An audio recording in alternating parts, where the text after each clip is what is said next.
வணக்கம் நண்பர்களே. ஏன் என்ற கேள்வி விவாத நிகழ்ச்சிக்கு உங்களை வரவேற்கிறேன்.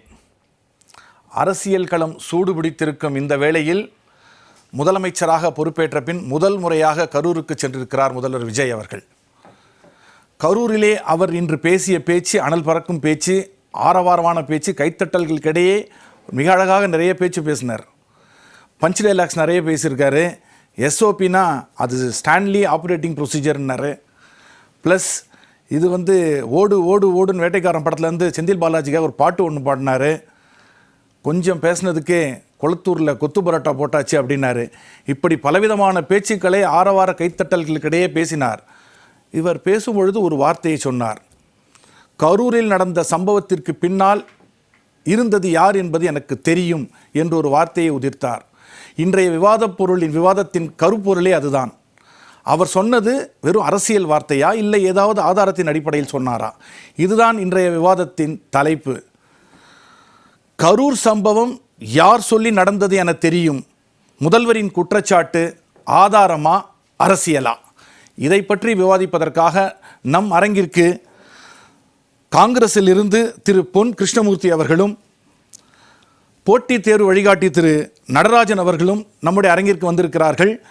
வர இருப்பவர்கள் மதிவாணன் அரசியல் விமர்சகர் அவர்களும் பொன் வில்சன் அரசியல் விமர்சகர்களும் இன்னும் சற்று நேரத்தில் நம்மோடு இணைய இருக்கிறார்கள். இதனிடையே காணொலி வாயிலாக திரு ஐயநாதன் பத்திரிகையாளர் அவர்களும் நம்முடைய இணைந்திருக்கிறார். உங்கள் அனைவரையும் இந்த நிகழ்ச்சியின் சார்பாக வருக வருக என வரவேற்கிறேன். முதலில் திரு ஐயநாதன், உங்களிடமிருந்து ஆரம்பிக்கிறேன்.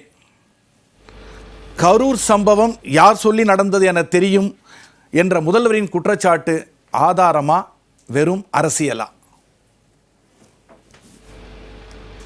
யார் சொல்லி இது நடந்தது என்று முதலமைச்சர் விஜய் சொல்கின்றாரோ, யார் அவர் என்கின்ற பெயரை தாராளமாக அவர் வெளியிடலாம். இப்பொழுது கூட அந்த பிரச்சனை விசாரணையில் தான் இருக்கிறது, சிபிஐனுடைய விசாரணையில் தான் இருக்கிறது. தாராளமாக அவர் வெளியிடலாம். ஆனால் இவரும் இவருடைய அமைச்சர் ஆதவ் அர்ஜுனா இவர்கள் எல்லாம் காவல்துறையின் மீது பழியை போடுகிறார்கள். காவல்துறை இந்த கூட்டத்தை, அந்த சம்பவத்தையே நடக்காமல் தடுப்பதற்கு அந்த கூட்டத்தையே நடத்தாமல் விட்டுருக்கலாம், அதை ரத்து பண்ணியிருக்கலாம், எங்களை அந்த இடத்துக்கு அனுமதிக்காதவே நிறுத்தி இருக்கலாம் அப்படின்லாம் அவங்க சொல்றாங்க. எனது கேள்வி இதுதான். அன்றைக்கு நடந்த சம்பவத்தை நீங்கள் சொல்லி பத்திரிகையாளர்களாகிய நாங்கள் தெரிந்து கொள்ளக்கூடிய நிலையில் இல்லை. அன்றைக்கு எல்லா ஊடகங்களுடைய பார்வையும் உங்களுடைய அந்த பிரச்சாரத்தின் மீது தான் இருந்துச்சு. அந்த நிகழ்வை பல ஊடகவியலாளர்கள் அங்கே இருந்துதான் கவர் பண்ணி மறுநாடு பத்திரிகை செய்தியா வந்திருக்குது. அதனால ஒளிவு மறைவின்றி நடந்த அந்த நிகழ்வில் நடந்தது என்ன? நீங்க 12 மணிக்கு அந்த இடத்துல பேசுறதா உங்களுடைய பொதுச் செயலாளர் சொல்லியிருக்காரு. உங்களுடைய அமைச்சரா நீங்க இருக்கக்கூடிய ஆதவ அர்ஜுனா என்ன சொல்றாருன்னா 3 to 10 நாங்க பர்மிஷன் வாங்கியிருந்தோம்ன்றாரு. 2 இருக்கட்டும். அந்த இடத்துக்கு நீங்க வரும்போது ஒரு 7 மணி. அந்த இடத்துக்கு நீங்க வர்றதுக்கு முன்னாடி உங்களை பேருந்து கிட்ட பார்த்த தமிழக காவல்துறையினுடைய மாவட்ட துணை கண்காணிப்பாளர் டிஎஸ்பி, அந்த இடத்துக்கு போய் பேசாதீங்க, இந்த 50 மீட்டருக்கு முன்னாடி இந்த இடத்துலயே பேசுங்க, அங்க கிரௌடு ரொம்ப திக்கா இருக்குது, அந்த இடத்துக்கு கொண்டு போனீங்கன்னா, அந்த பேருந்தை கொண்டு போனீங்கன்னா there will be a crowd burst என்று உங்களுக்கு ஆலோசனை சொன்னாரா இல்லையா? அது சிபிஐ விசாரணையில் பதிவாகி இருக்கிறது, ஊடகங்களில் வந்திருக்கிறது, எல்லாருக்குமே தெரியும். ஆனா அப்படி சொன்னதை மறுத்து உங்களுடைய தாவேகா கட்சி சார்பாகவோ உங்களின் சார்பாகவோ ஒருத்தர் கூட சொல்லவே இல்லை. அப்படி என்றால் இன்னைக்கு நீங்க மாத்தி சொல்றீங்க. விஜய் இன்னைக்கு சொன்னது நாங்கள் காவல்துறையை நம்பினோம், நம்பி ஏமாந்தோம், அவர்கள் கேன்சல் பண்ண உரிமை அவங்களுக்கு இருந்தது, ஏன் எங்களை கேன்சல் பண்ணலை, எங்களை வழி தவறியது, வழி நடத்த தவறியது அவர்கள் தான் என்ற குற்றச்சாட்டு பொய்யாப்ப? 100% பொய். இப்படி சொல்லிவிட்டு இல்லை எங்களை எடுத்துட்டு போயிட்டு அந்த ஸ்பாட்ல தான் விடணும் அப்படின்ட்டு ஆதவ அர்ஜுனா வலியுறுத்தின காரணத்தினாலதான் அந்த பேருந்து எடுத்துக்கொண்டு போய் அந்த இடத்துக்கு அந்த திக்கா இருந்த அந்த மக்கள் பத்தியில எடுத்துட்டு போயிட்டு சொருவப்பட்டது. அப்போதுதான் அது வரைக்கும் 7-10 வரை அந்த இடத்தில் யாரும் மயக்கமுற்று கூடவில்லை, யாரும் செத்தும் போகவும் இல்லை. அதுக்கப்புறம் தான் விஜய் பேச தொடங்கினது 7:11-12. அதுக்கப்புறம் அவர் முடிச்சது 7:37. இந்த மாதிரி ஒரு 25 நிமிஷம் தான். அதற்குள்ள எல்லாமே முடிஞ்சு போச்சு. விஜய் இருக்கும்போதே நடந்துச்சுல்ல. தண்ணி வேணும்னு சொல்ல இவரே தண்ணி எடுத்து பாட்டில் வீசினாரு. இன்னொரு இடத்துல ஒரு சின்ன குழந்தைய காணலன்னு சொன்னாங்களே. இன்னொரு இடத்துல பாத்தீங்கன்னா அந்த அந்த ஆம்புலன்ஸுக்கெல்லாம் வழி விடுங்கன்னு சொன்னாரு. அப்பத்திலிருந்தே தொடங்கி விட்டது. பிறகு என்னாச்சு, அந்த பாட்டிலுக்கு 10 ரூபான்னு ஒரு டான்ஸ் ஆடி ஒரு பாட்டு பாடிட்டு அதோட முடிச்சுக்கிட்டு அவர் இறங்கிடுறாரு. அப்போ ஆதவ அர்ஜுன் என்ன சொல்றாரு, இந்த இடத்துல முதல்ல எவாக்குவேட் பண்ணணும் அப்படின்னு அவர் சொல்றாரு. இதுவும் பத்திரிகையாளருடைய காதலை விழுந்து அதையும் ரெக்கார்ட் பண்ணி அது மறுநாள் ரிப்போர்ட் ஆயிருக்குது. அதுக்கப்புறம் இவங்க போயிடுறாங்க, அந்த இடத்த விட்டே போயிடுறாரு, ஓடி போயிட்டு அங்க ஏர்போர்ட்டுக்கு போகும்போது ஏர்போர்ட்ல இருந்த பத்திரிகையாளர்கள் எல்லாம் கேட்கறாங்க, ஐயாங்க 30 பேர் செத்து போயிட்டாங்களே, நீங்க என்ன சொல்ல நினைக்கிறீங்க போது ஏதோ தூக்கத்தில் நடக்கிற மாதிரி அப்படியே நடந்து போயிட்டு பிளைட்ல பிடிச்சி சென்னை வந்து இறங்குறாரு. சென்னையிலையும் பத்திரிகையாளர்கள் சந்திக்கல, போயிடுறாரு, வீட்டுக்கு போயிடுறாரு.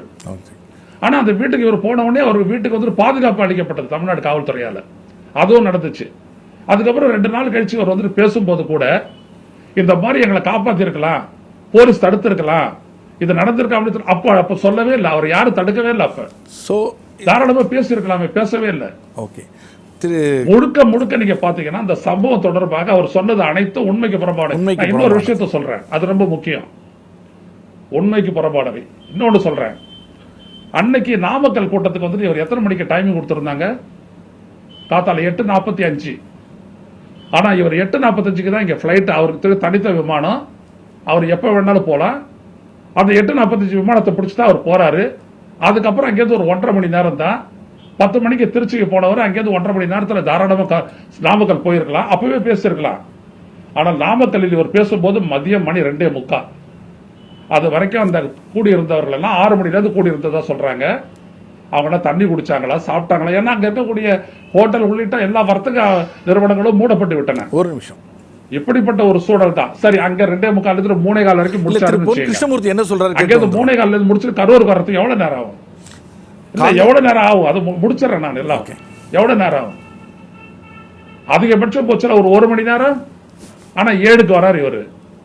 ஆக நீங்க பாத்தீங்க அப்படின்னா இவர்கள் போலீஸ்காரங்க சொன்னதை ஒருபோதும், காவல்துறையினர் சொன்னதை ஒருபோதும் கேட்க மாட்டாங்கன்றதுக்கு முதல் கூட்டம் நடத்தின திருச்சியே உதாரணம்.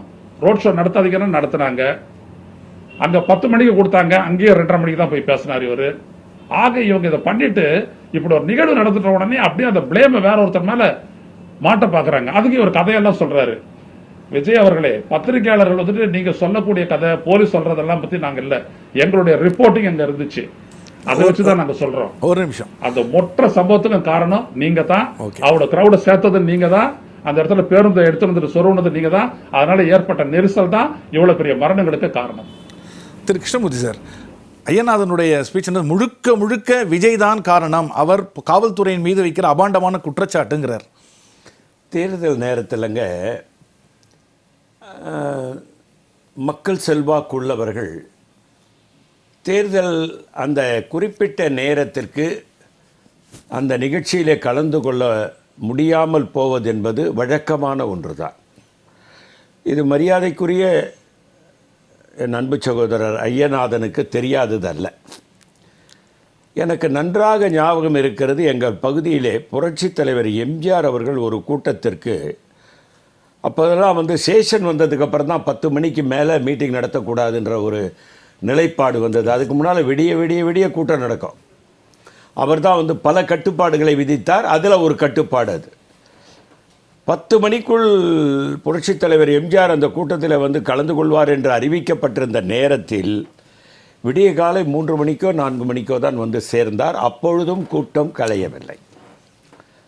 இது வந்து தொடர்ந்து நடைபெறக்கூடிய நிகழ்வு. மக்கள் செல்வாக்கு உள்ளவர்களுக்கு அந்த கூட்டம் கலைந்து போகாது, அப்படியே நிற்கும்.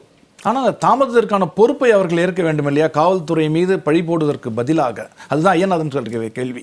அதாவதுங்க, மரியாதைக்குரிய திரு ஐயநாதன் அவர்கள் காவல்துறை மீது பழி போடுகிறார் என்று குறிப்பிடுகிறார். நான் என்ன கேட்க விரும்புகிறேன்னா, சில அடி தூரத்திற்கு முன்னாலேயே காவல்துறை நினைத்திருந்தால் நிறுத்திருக்கலாம். அவர் என்ன சொல்லுகிறார், ஆதவ் அர்ஜுனா தான் முன்னேறி செல்ல வேண்டும் என்று சொன்னார் என்றார்.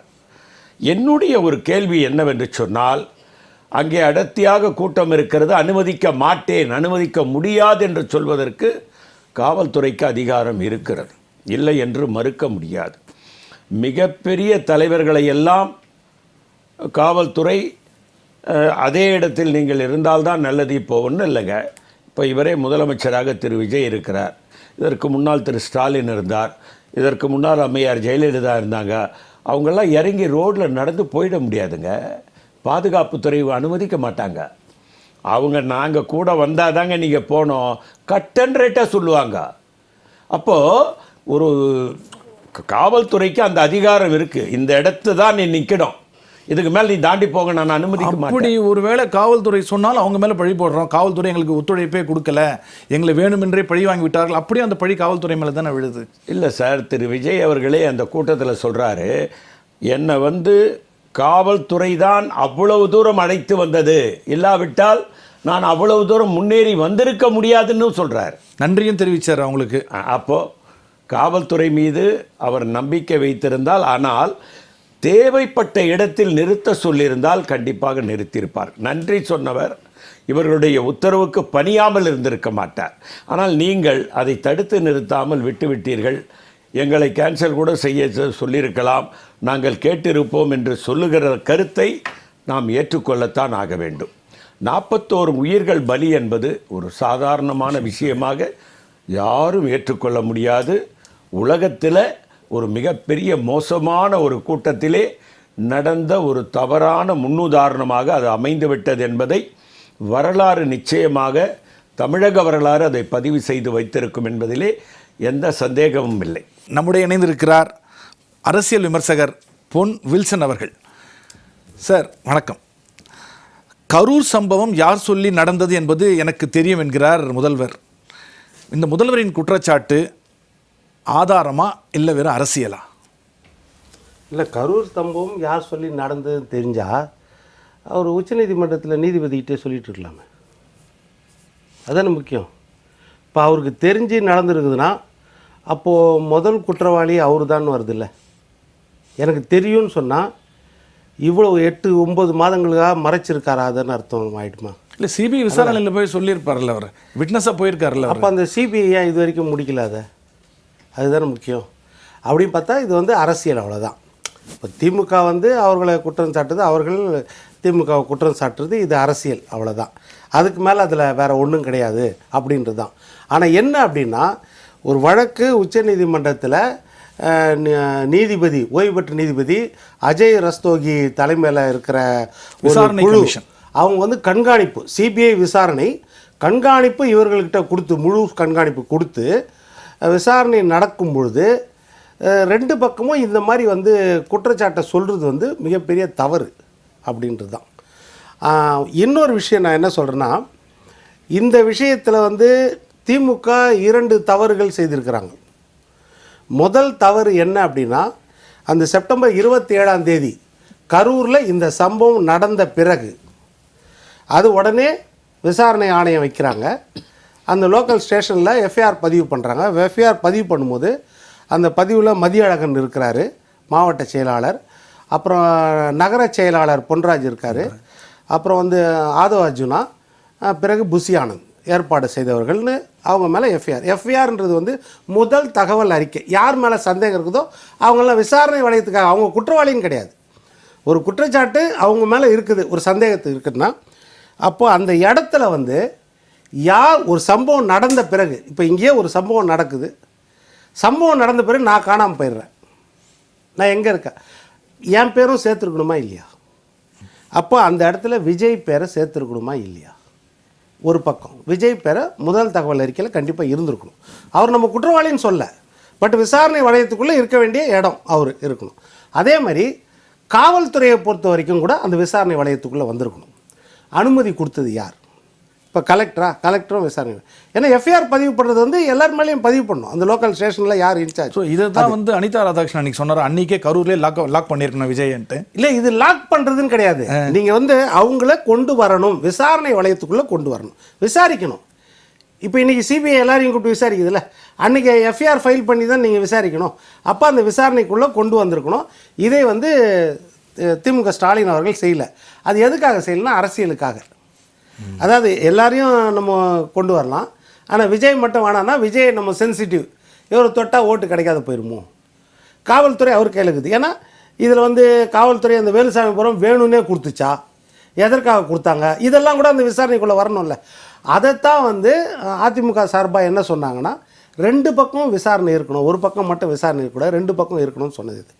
இதை தான் இன்னைக்கு இது முதல் தவறு. 2வது தவறு, இப்போ சுப்ரீம் கோர்ட்டில் போனாங்களே, சுப்ரீம் கோர்ட்டில் போய் வைக்கும் பொழுது இந்த வாதத்தை சுப்ரீம் கோர்ட்டில் என்ன சொல்கிறாங்க, இந்த மாதிரி முதலமைச்சர் அங்கே போகிறாரு, முதலமைச்சர் போகும்போது இந்த நாம்ஸ் பிரகாரம் வந்து இந்த பணி ஆணை கொடுக்கக்கூடாது, ஏன்னா நிவாரணம் கொடுத்துருக்குறாங்க ஏற்கனவே. ஆதவ அர்ஜுனா வந்து மேடையிலேயே வந்து அமைச்சராக இருக்கிறவர் தன்னுடைய மகனை முன்னிறுத்துறதுக்காக காவல்துறையை பயன்படுத்தி திமுக இந்த கொலையை செய்தது, ஸ்டாலின் செய்தார் அப்படின்றத அவர் பேசுகிறார். சட்டம் வந்து விசாரணையில் இருக்கும்போது எப்படி இப்படி பேசலாம், அதனால் அவங்களுக்கு நாங்கள் பாடம் எடுக்கோம், பாடம் கற்றுக் கொடுப்போம் அப்படின்னு சொல்கிறாருன்னா, அப்போ சிபிஐ அவர் கையில் இருக்குதா, இல்லை மத்திய அரசாங்கம் பிஜேபி அவர் கையில் இருக்குதா, எதை ஒரு பாதிக்க சொல்கிறாரு? உச்சநீதிமன்றத்தில் சொல்லியிருக்காங்களா சார், இந்த அரசியல் மேடையாக பயன்படுத்தாதீங்க, நீங்கள் ஒன்று சொல்லுவீங்க அவர் ஒன்று சொல்லுவீங்க, இது வந்து அரசியல் சாதாரண விஷயம் தானன்ற மாதிரி உச்சநீதிமன்ற தீர்ப்பு தவறு அப்படின்றது தான் என்னுடைய கணிப்பு. என்னன்னா, உச்சநீதிமன்றம் ஒரு வார்த்தை சொல்லுது, சுப்ரீம் கோர்ட்டில் போய் விவாதிக்கும் போது திமுக சார்பாக வழக்கறிஞர் வந்து அவர் சொல்லுது உண்மை, நீங்கள் வந்து அது படிச்சுட்டு வந்து சொல்லணும். எஃப்ஐஆரை குற்றவாளின்னு சொல்லிட்டாங்க விஜய் குற்றவாளி கிடையாது. எஃப்ஐஆரில் ஒரு பேர் இல்லை. எஃப்ஐஆரில் பேர் இல்லை, பேர் இருக்கிறவங்களும் குற்றவாளி கிடையாது, அவங்க குற்றம் சாட்டப்பட்டவர்கள் தான். அப்போ குற்றவாளின்ற பேரை பயன்படுத்தக்கூடாது. அடுத்தது நீங்கள் என்ன அப்படின்னா, நீங்கள் குற்றவாளின்னு நீங்கள் சொல்கிறீங்க அப்படின்னாலே அவர் வந்து நீங்கள் ஏற்கனவே நீங்கள் முடிவு பண்ணிட்ட மாதிரி தான், அப்போ அப்படி சொல்லக்கூடாது அப்படின்றத அவங்க சொல்கிறாங்க. இந்த வார்த்தையை வந்து ஒரு சுப்ரீம் கோர்ட்டில் வழக்கறிஞர் வந்து பயன்படுத்தக்கூடாது, அவசரப்பட்டு பயன்படுத்த. அடுத்து என்ன சொல்கிறாரு, நிர்வாக ரீதியாக நாங்கள் உத்தரவு போட முடியுமான்னு கேட்குறாரு நீதிபதி. 2 நீதிபதி அமர்வு வந்து நிர்வாக ரீதியாக ஒரு முதலமைச்சருக்கு உத்தரவு போட முடியுமா அப்படின்னு சொல்கிறாங்க. கொள்கை முடிவில் தலையிட முடியாது அப்படின்றாங்க. ஆமாம், ஆனால் இதில் முக்கியமான விஷயம் சார், அதாவது ஆர்டிகல் 19 இந்தியன் அரசியல் சாசன சட்டத்தின் பிரகாரம் சொல்லுரிமை, செயல் உரிமை, எழுத்துரிமை எல்லாம் இருக்குது, ஃபண்டமெண்டல் ரைட்ஸு. அதில் தலையிட முடியாது, அதுவும் முதலமைச்சர் விஷயத்தில் நம்ம தலையிட முடியாதுன்னு இவர் சொல்கிறாருன்னா, முதலமைச்சர் பேர் குற்றவாளி லிஸ்ட்டில் கிடையாது. கூட ஆதவ அர்ஜுனா இருக்குதுல்ல, புஷி ஆனந்த் இருக்குதுல்ல, மதியானந்த் மாடுசா இருக்குல்ல, இவங்கெல்லாம் அங்கே போவாங்கல்ல, இவங்க போகாமையா அந்த இடத்துக்கு போக முடியும்? அடுத்தது இந்த ஆர்டிகல் 9 எல்லாம் திமுகனுடைய பிரேயர் என்னன்னா, விஜய் கரூருக்கு செல்லக்கூடாது என்பது மட்டும்தான் அவங்களுடைய பிரேயர். நீதிமன்றம் அந்த பிரேயரை தான் உற்று நோக்குமே ஒழிய யார் யாரெல்லாம் கூட போகிறாங்கன்றது உச்சநீதிமன்றம் கண்டிப்பாக பார்க்க இல்லை. அது என்னன்னா, உச்சநீதிமன்றம் எல்லாத்தையும் தான் பார்க்கணும். எப்படின்னா, விஜய் அங்கே போகக்கூடாதுன்னு இவங்க கேட்கவே இல்லை. அந்த இதுலேயே மனுவிலேயே என்ன இருக்குதுன்னா, விஜய் வந்து அங்கே போனால் அது என்னென்னா விசாரணை ஆணையத்துக்கிட்ட அனுமதி பெற்றுன்னு போகணும், அவங்க கொடுக்குற டைரக்ஷனை அங்கே செய்யணும். அப்போ என்னென்னா, நீங்கள் வந்து சாட்சிகளை கலைக்கிறது, ஏன்னா இவர் வந்து prime witness, he is not accused but prime witness. அந்த விட்னஸ்க்காக தான் சிபிஐ 2 தடவை அவரை கூப்பிட்டாங்க. அவர் சாட்சி. அவர் அப்போ சாட்சி ஒரு இடத்துல போனார்னா மற்ற சாட்சிகளை கலைக்க வாய்ப்பு இருக்குதா? இதையெல்லாம் நீங்கள் வந்து அந்த சிபிஐ விசாரணை ஆணையத்துக்கிட்ட நீங்கள் சொல்லிட்டு போகணும், அவங்க கொடுக்குற டேர்ம்ஸ் அண்ட் கண்டிஷன்ஸு அதை வச்சுன்னு போகணுன்றது தான் இவங்க சொன்னது. அதுதான் கேட்டாங்க. அடுத்து ஆதவ அர்ஜுனா விஷயம். அவங்க என்னென்னா, கண்டெம்ட் ஆஃப் கோர்ட்னா நீங்கள் அந்த நீதிமன்றத்தில் சொல்லுங்கள், அந்த விசாரணை ஆணையத்துக்கிட்ட சொல்லுங்கள், இங்கே சொல்ல வேண்டிய அவசியம் இல்லைன்றாரு. இதுதான் ஒன்று. ஆனால் என்னென்னா, நீங்கள் சொன்ன மாதிரி முதலமைச்சருக்கு எந்த கண்டிஷனும் போட முடியாது அப்படின்னு சொன்னார்னா அது சரியில்லை. ஏன்னா நீங்கள் அரவிந்த் கெஜ்ரிவாலுக்கு என்ன போட்டாங்க சுப்ரீம் கோர்ட்டு? முதலமைச்சர் அவர் வெளியே வந்துடலாம், ஆனால் கோட்டைக்குள்ளே போகக்கூடாது, ஆனால் கையெழுத்து போடக்கூடாது நிபந்தனை போட்டாங்கல்ல. அந்த நிபந்தனை அப்போ எப்படி போட்டாங்க? அப்போ முதலமைச்சருக்கு போட்டாங்கல்ல. அப்போ நீங்கள் என்ன செய்யணும்? அப்படி அக்கறை இருக்கிற உச்சநீதிமன்றம் என்ன செய்திருக்கணும்? ஏன் சார் இப்போ 2 மாதமாக தூங்கிட்டு இருக்குது சிபிஐ? தேர்தலுக்கு முன்னாடி வரைக்கும் எந்த அளவுக்கு விசாரிச்சிங்க? கூப்பிட்டு ஒவ்வொருத்தரையும் டெல்லியிலையும் விசாரிச்சிங்க, இங்கேயும் வச்சு விசாரிச்சிங்கல்ல எல்லாரையும். ஆனால் அதற்கு பிறகு 2 மாதமாக என்ன ஆச்சு? அதோட எந்த அளவுக்கு முன்னேற்றம் இருக்குது? அது வெளியே சொல்லியிருக்கணும்ல, அது இல்லை. அப்படின்லாம் சுப்ரீம் கோர்ட் என்ன சொல்லியிருக்கணும்? ஒரு விஷயம் சொல்லியிருக்கலாம், இன்னும் 6 வாரத்தில். இன்றைக்கி பார்த்தீங்களா, இன்றைக்கி உயர்நீதிமன்றத்தில் டிஎன்பிஎஸ்சியை சேர்க்குறாங்க. அப்போ டிஎன்பிஎஸ்சியை சேர்க்கறதுக்கு உரிமை இருக்குதுல்ல, இல்லாத ஒரு ப்ரேயரை கொடுக்குறாங்கல்ல. அதே மாதிரி அங்கே நம்ம விசாரணை அமைப்பை வந்து கூப்பிட்டு, எப்போ எவ்வளோ நாளில் விசாரணை முடிப்பீங்க? ஒரு 6 வாரம் டைம். சரி, அந்த 6 வாரம் வரைக்கும் நீங்கள் செய்ய வேண்டாம், அது விசாரணை இறுதி கட்டம் முடிஞ்ச பிறகு நீங்கள் போங்க அப்படின்னு சொல்லியிருந்தாலும் பரவாயில்ல. இது எதுவுமே சொல்லாமல் நீதிமன்றம் வந்து அப்படியே ரிஜெக்ட் பண்ணி, அந்த நீதிமன்ற தீர்ப்பில் உங்களுக்கு உடன்பாடு இல்லை? ஆமாம். சரி, நீங்கள் டிஎன்பிஎஸ்சி சொன்னதுனால திரு நடராஜ் சுப்பிரமணியம் அவர்கிட்ட இந்த கேள்வியை நான் முன்வைக்கிறேன். சரி, 41 பேர் இறந்து போனார்கள், அதில் 32 பேருக்கு இன்றைக்கி பணியாணை வழங்கப்பட்டிருக்கு. ஒரு காம்படிட்டிவ் எக்ஸாம் வந்து இன்றைக்கி இவ்வளோ காம்படிட்டிவாக இருக்கிற பட்சத்தில் இது மாதிரி விஷயங்களுக்கு இந்த கருணையின் அடிப்படையில் கம்பேஷனேட் கிரவுண்டில் இது மாதிரி வேலை கொடுக்குறது அரசாங்கத்தினுடைய எஃபிஷியன்சியை குறைச்சிருமா? இல்லை, எஃபிஷியன்சி அப்படிங்கிறத விட வந்து இது வந்து ஒரு தவறான ஒரு முன் உதாரணம். நீங்கள் ராங் பிரசிடென்ட். கண்டிப்பாக இன்றைக்கி வந்து ஒரு குரூப் 4 லெவலான ஒரு பணியிடம் கொடுத்துருக்குறாங்க. இந்த குரூப் 4 பணியிடம் ஜூனியர் அசிஸ்டன்ட், அதுவும் வந்து ரிஜிஸ்ட்ரேஷன் டிபார்ட்மெண்ட்லாம் கொடுத்துருக்காங்க. இந்த குரூப் 4 எக்ஸாமினேஷன் வந்து பார்த்திங்கன்னா ஒரு 25 லட்சம் பேர் அப்ளை பண்ணுவாங்க. Single largest exam in this world, உலகிலேயே சிங்கிள் லார்ஜஸ்ட் அதுதான். அதில் வந்து ஒருத்தர் 167 கொஸ்டின் போட்டிருக்கிறாரு, இன்னொருத்தர் 166 கொஸ்டின் ரைட்டாக போட்டிருக்கிறாருன்னா இந்த 2 பேருக்கு நடுவில் 2000 பேர் இருப்பாங்க. அந்த அளவுக்கு காம்படிட்டிவ். நீங்கள் வந்து ஆமாம், நீங்கள் வந்து கடைசி நம்பிக்கை மக்களை தேடி வருதுன்னு சொல்லிட்டு நம்ம சாங் வந்து பார்க்குறோம், விஜய் அவர்கள் வராங்க. அதே போன்று கடைசி நம்பிக்கை மாணவர்களை தேடி வரக்கூடிய ஒரு எக்ஸாமினேஷன் தான் குரூப் 4 எக்ஸாமினேஷன். ஒரு ரூரலில் ஒரு வில்லேஜில் உட்காந்துக்கிட்டு இன்றைக்கி வந்துட்டு ஸ்ரீவில்லிபுத்தூர், ராஜபாளையம் இந்த மாதிரி இடங்கள்ல இருந்து 2 hours ட்ராவல் பண்ணி மதுரையில் பார்க்கில் வந்து உட்காந்து படிப்பாங்க. ஏன் வீட்டிலே உட்காந்து படிக்கலாம், பட் அந்த என்விரான்மெண்ட் அந்த அளவுக்கு ஹைலி காம்படிட்டிவ் ஒரு எக்ஸாம். ஸோ அந்த எக்ஸாமினேஷன் பாஸ் பண்ணி போகக்கூடிய ஒரு போஸ்ட்டு. இப்போ என்னென்னா, இந்த போட்டித் தேர்வு மாணவ மாணவிகளிடையே மிகப்பெரிய ஒரு அதிருப்தி. அவங்க என்ன செய்ய, நீங்கள் லாஸ்ட் இயர் வந்து பார்த்தீங்க அப்படின்னா குரூப் 4 எக்ஸாமினேஷனில் ரொம்ப ஒரு குளறுபடியான ஒரு எக்ஸாம். நாங்கள் நிறைய போராட்டங்கள் நடத்தினோம். அதன் விளைவு திமுக அரசாங்கத்துக்கு யாருமே ஓட்டு போடலை, போட்டித் தேர்வு ப்ரிப்பேர் பண்ணுறவங்க. இதுதான் உண்மை. நீங்கள் வாக்கு லிஸ்ட்டை கூட எடுத்து திமுக அரசின் தோல்விக்கு போட்டித் தேர்வுகள் முக்கியமான ஒரு காரணம். ஒவ்வொரு தொகுதியிலும் 20,000 - 25,000 போட்டித் தேர்வு ப்ரிப்பேர் பண்ணக்கூடிய மாணவர்கள் இருக்கிறாங்க. சரிங்களா? அவர்களுடைய வாக்கு ஒரு 50 லட்சம் வாக்கு, 46 லட்சம் நீங்கள் அப்ராக்சிமேட்டாக இருக்குது. வேலைவாய்ப்பு அலுவலகத்தில் பதிவு பண்ணி ஒரு 70 லட்சம் பேர் இருக்கிறாங்க. ஒரு போஸ்ட்டுக்கு 1000 பேர் போட்டி போடுறாங்க சார். இன்றைக்கி வந்து டிஎன்பிஎஸ்சியில் 2000 வேகன்சி கால்ஃபார் பண்ணுறாங்கன்னா 120 வகையான ரிசர்வேஷன் அங்கே இருக்குது. ஒரு பிசியில் PC women, PC widow, PC Tamil medium, PC physically challenge அப்படி சொல்லிட்டு ஒரு பிசியில் ஒரு 6 வகையான இருக்குது. எம்பிசி, எஸ்சி, எஸ்டி, எஸ்டிஏன்னு சொல்லிட்டு 120 வகையான ரிசர்வேஷன் இருக்குது. அந்த 120 வகையான ரிசர்வேஷனில் ஒரு வேலையை வாங்குறதுக்கு 6 வருஷம் ஆகுது ஒரு ஆளுக்கு. 2019 படிக்க ஆரம்பித்தாங்க, 21 கொரோனா வந்துச்சு, 2021 அப்போ இல்லை. ஸோ 6 வருஷம் கழிச்சு வேலைக்கு போனவங்களாம் இருக்கிறாங்க. ஸோ இந்த காம்படிட்டிவ், இந்த அளவுக்கு ஒரு போட்டி இருக்கக்கூடிய ஒரு போஸ்ட்டை எடுத்து நீங்கள் கொடுக்குறீங்க அப்படிங்கிறது வந்து பார்த்தீங்க அப்படின்னா உண்மையிலேயே போட்டித் தேர்வு எழுதக்கூடிய மாணவ மாணவிகள் எதுக்கு நம்ம தமிழக வெற்றி கழகத்துக்கு வாக்களித்தோம் அப்படின்னு இன்றைக்கி சிந்திக்கக்கூடிய நிலைமையில் வந்து இருக்கிறாங்க. ஒன்று. ரெண்டாவது, இன்னொரு முக்கியமான விஷயம், அதாவது வந்து நிறைய பேர் வந்து பார்த்திங்கன்னா முகநூலில் வந்து மாணவர்கள் அவங்களுடைய அதிருப்தியை தெரிவிக்கிறாங்க. அதில் சொல்கிறாங்க, ஒரு விபத்தில் ஒருத்தர் இறந்து போனால் அதுக்கு பேர் மரணம். ஒரு நடிகரை பார்க்க சென்று ஒருத்தர் இறந்து போனாங்கன்னா அது வந்து அரசு வேலைக்கான ஒரு நுழைவுச் சீட்டு அப்படின்னு மாணவர்கள் எழுதுறாங்க. வேறு யாரும் கிரிட்டிசைஸ் பண்ணலை. So easy way of getting hall ticket.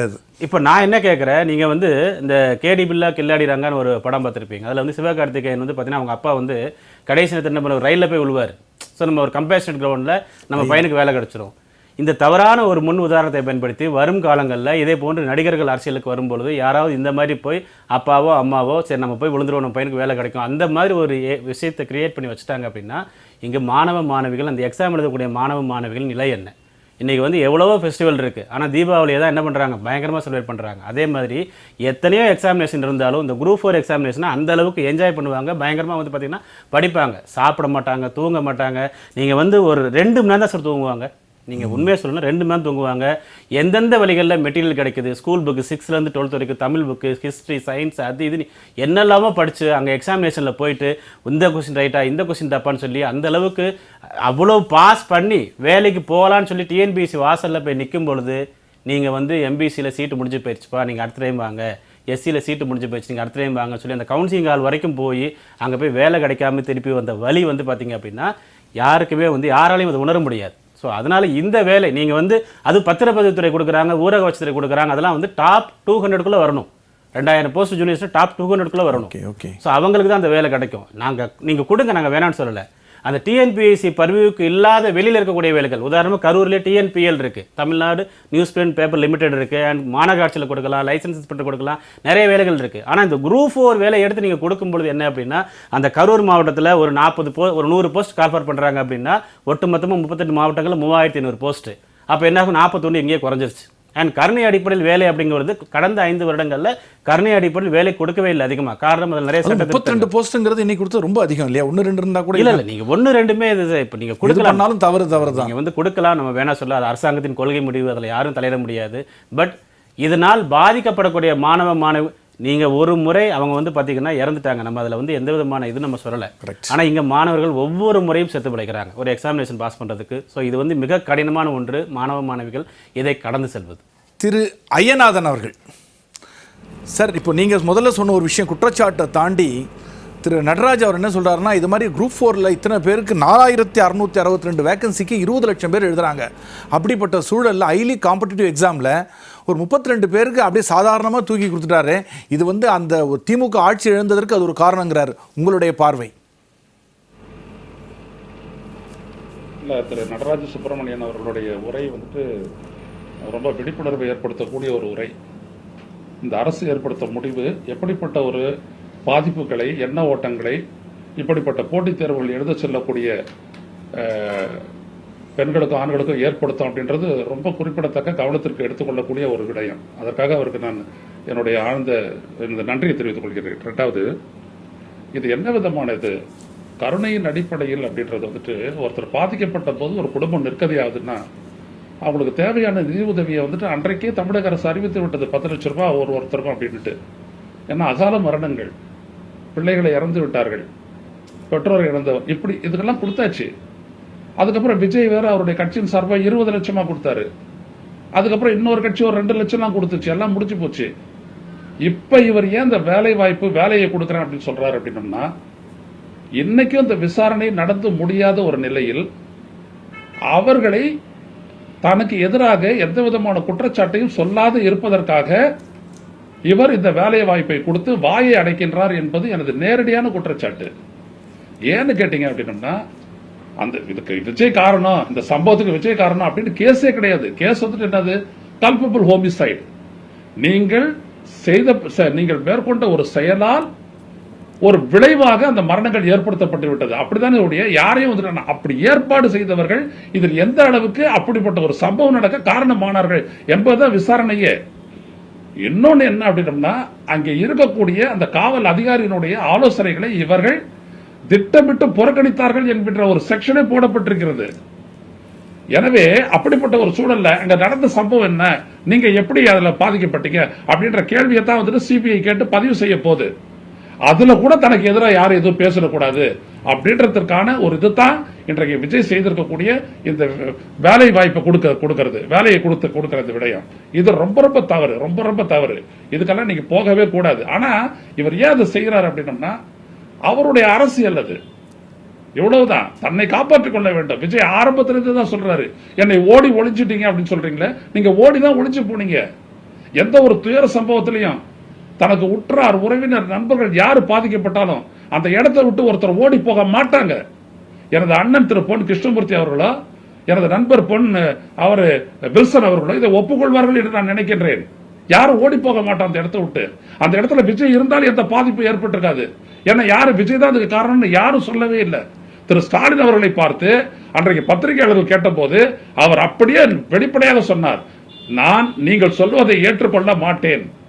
ஒரு தனி நீதிபதியின் அடிப்படையில் ஒரு விசாரணை ஆணையம் அமைக்கப்பட்டு விட்டது.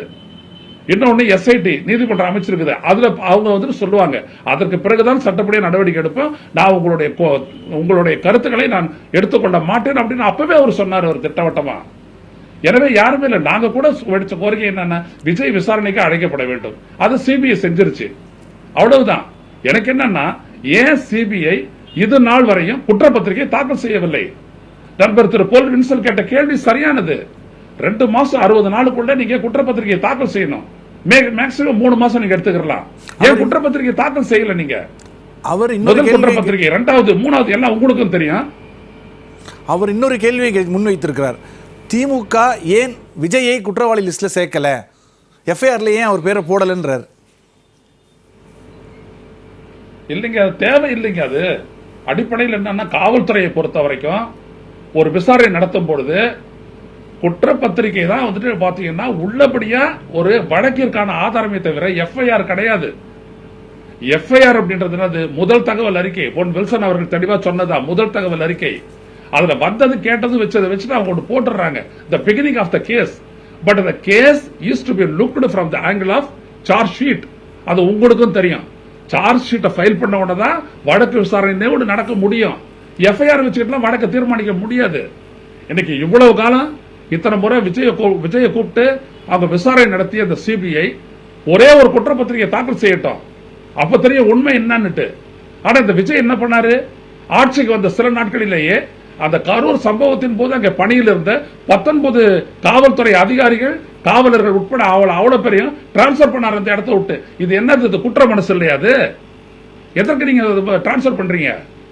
என்ன காரணம்? ஒரு இந்திய ஒன்றிய அரசனுடைய முதன்மை புலனாய்வு அமைப்பான சிபிஐ விசாரிக்கும் போது நீங்க ஏன் அந்த நடவடிக்கை எடுத்தீங்க? சொல்லுங்க. கரூர்ல மட்டும் அந்த டிரான்ஸ்ஃபர் நடந்ததா? ஒரு புதிய அரசாங்கம் அமைக்கும் பொழுது, புதிய அரசாங்கம் ஆட்சி அமைக்கும் பொழுது காவல்துறையை மாற்றி அமைப்பது நடைமுறையில் இருக்கிறதான்னு திரு ஐயநாதன் இருக்கு. நான் என்ன கேட்கிறேன்னா, ஒரு குறிப்பிட்ட டவுன்ல ஒரு குறிப்பிட்ட இடத்துல இருக்கக்கூடிய பணியில் இருக்கக்கூடிய 19 பேரை அப்படியே கொத்தா டிரான்ஸ்பர் பண்றது எங்க நடந்திருக்கு? மாவட்ட காவல் ஆணையர் மாற்றப்படுவார், துணை ஆணையர் மாற்றப்படுவார், கலெக்டர் மாற்றப்படுவார், இதெல்லாம் நடக்கும். ஆனா ஒட்டுமொத்தம் ஒரு ஆபீஸை மாத்துறீங்களா நீங்க? அது எப்ப நடந்துச்சுன்னு சொல்லுங்களேன். அப்போ it is motivated, it is a motivated action. அது யாரை காப்பாத்தீங்க? எதற்கு நீங்க செய்யறீங்க? அதுதான் என்னோட கேள்வி. அண்ணன் பொன் வில்சன் அண்ணன் போன்ற கிருஷ்ணமூர்த்தி ஐயா சொல்றதை நான் ஒன்றும் மறுக்கவே இல்லை. அண்ணன் அவர்கள் அனுபவமிக்கவர். தலைவர்கள்லாம் அன்ற காலத்துல வந்தாங்க, யார் வேணாலும் வந்தாங்க, பேசினாங்க. அவ்வளவு கிளம்பு காத்துக்கிட்டு இருந்தோம். போலீஸ் கூட இருக்காது. ஆனா நம்ம அந்த மாதிரி கட்டுப்பட்டு செயல்பட்டு எல்லாம் இருந்தோம், தூங்கிக்கிட்டு இருப்போம். தலைவர்கள் எழுப்பி பேசுற விஷயம் எல்லாம் உண்டு. அண்ணா அதுக்கெல்லாம் ஒரு இது இல்ல. பெருந்தலைவருடைய கூட்டத்தை நான் 2 மணிக்கு 3 மணிக்கெல்லாம் நான் கேட்டிருக்கிறேன். யாரும் என்ன மிதிச்சுக்கிட்டுலாம் போனது இல்ல.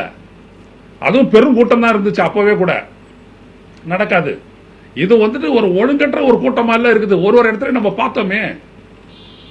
அப்ப இந்த மாதிரி ஒரு இடத்துல போலீஸ் எவ்வளவு கட்டுப்படுவாங்க? நான் ஒண்ணு சொல்றேன். இன்னைக்கு நான் ஆரம்பத்தில் விஜயனுடைய அரசியல் வருகை ஆதரிச்சு பேசிக்கிட்டு இருந்த அந்த காலத்துல தான் விக்கிரவாண்டியில மாநாடு நடந்தது. அந்த மாநாட்டில் காவல்துறை கொடுத்த பாதுகாப்பு 8000 பேர். அந்த இடத்துல என்னாச்சு, ஒரு கட்டத்தில் கிரௌடு சொல்லாது அந்த மேடையை நோக்கி நெருங்குறாங்க, அழுத்திக்கிட்டு முன்னேறாங்க.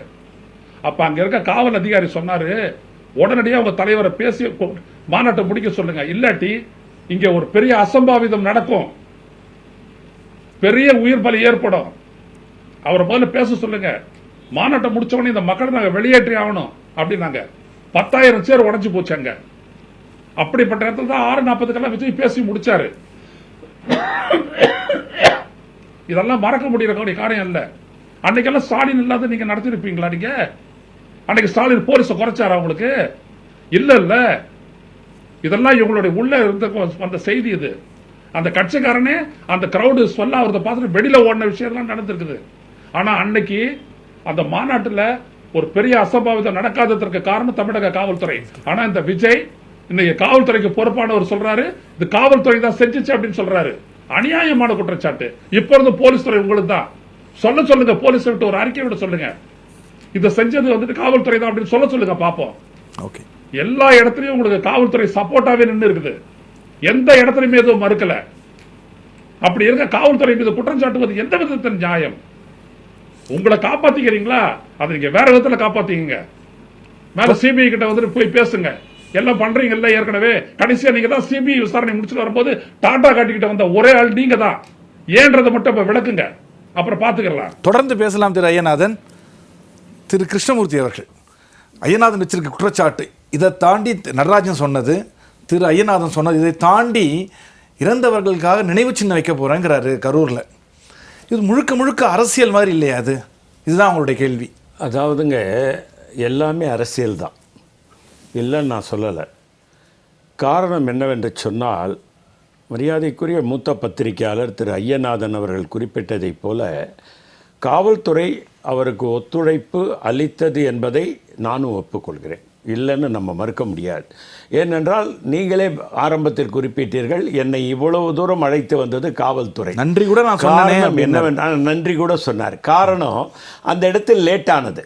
திரு ஐயநாதன் பெருமையோடு பெருந்தலைவர் காமராஜர், நடிகர் திலகம், சிவாஜி எல்லாம் வரும் பொழுது நீங்கள் பார்த்தீங்கன்னா, நான்லாம் படுத்த காங்கிரஸ்காரன், என் தாத்தா தியாகி, எங்கள் அப்பா தியாகி, இதோ பொன் வில்சன் எங்கள் வீட்டுக்கு பக்கத்தில் தான் இருக்கார், எங்கள் குடும்பத்தை முழுமையாக அறிந்தவர், ஐயநாதனுக்கும் தெரியும். ஆனாலும் அன்றைக்கு அந்த தலைவர்கள் காவல்துறை ஒருத்தர் 2 பேர் தான் இருப்பாங்க. ஒரு மக்கள் கூட எந்த விதமான பிரச்சனையும் இல்லாமல் அமைதியாக உட்காந்து தூங்கிட்டு இருப்பாங்க. தலைவர்கள் பேச்சை எழுந்து கேட்பாங்க. இன்றைக்கு அப்படி இல்லை. காலம் மாறிவிட்டது. உலகத்தை உள்ளங்கையில் பார்க்கக்கூடிய செல்போனை கையிலே வைத்திருக்கிறார்கள். எந்த இடத்தில் வருகிறார் என்று கூட அது காட்டுகிறது. இப்படியெல்லாம் வைத்திருக்கக்கூடிய இந்த காலகட்டத்திலே அவர்கள் ஒத்துழைப்பு கொடுத்தார்கள் என்று அவரே சொல்லுகிறார். இன்றைக்கு மரியாதைக்குரிய திரு நடராஜன் சுப்பிரமணியம் அவர்கள் குறிப்பிட்டதை நான் மனதளவில் ஏற்றுக்கொள்கிறேன். படித்துவிட்டு வேலை இல்லாமல் இருக்கக்கூடிய அந்த இளைஞர்களுடைய மனநிலை பாதிப்பு. ஆனாலும் நீங்கள் ஒன்றை எண்ணி பார்க்க வேண்டும்.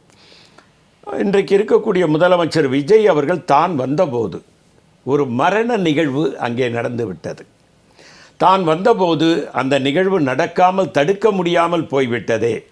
அதற்கு காவல்துறை தான் காரணம் என்று நான் சொல்ல மாட்டேன். காவல்துறை அவர்களால் முடிந்த அளவுக்கு அதையெல்லாம் செஞ்சாங்க. ஆனால் அதை மீறி நடந்து விட்டதை யாராலும் தடுக்க முடியவில்லை என்பதை நாம் ஒப்புக்கொள்ள வேண்டும்.